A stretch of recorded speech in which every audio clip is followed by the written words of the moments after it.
Mukhang may kaunting agam-agam ang madlang people sa ilang linggong pagkawala ni Vice Ganda sa kanyang noontime show.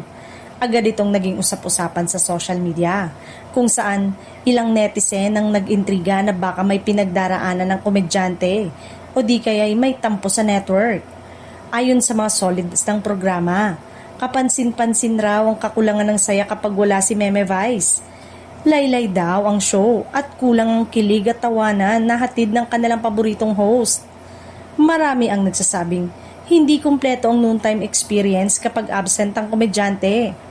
Alam ng mga fans na bihira lang umabsent si Vice, maliban na lang kung nasa bakasyon siya, sa loob man o sa labas ng bansa. Kaya naman agad nilang binantayan ang bawat update tungkol sa kanyang whereabouts, lalo na't matagal-tagal din siyang hindi lumalabas sa show.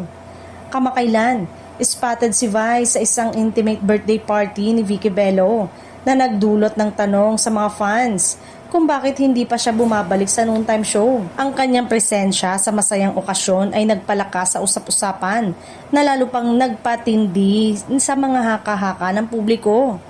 Gayunpaman, ayon sa isang reliable source, nasa birthday vacation leave daw si Vice, kaya hindi ito nagpupunta sa studio sa mga nakaraang linggo.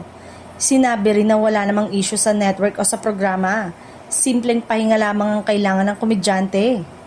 Excited na rin ang mga fans dahil sa Holy Week Tuesday, March 31, ay magse-celebrate ng kauna-unang 50th birthday ang MMFF 2025 Best Actor at inaasahan ng bonggang birthday segment sa kanilang noontime show pagkatapos ng Holy Week. Tiyak na muling magbabalik ang saya at tawanan sa programa kasama ang paboritong Unkaboggable Star na siguradong magpapasigla sa mga television viewers.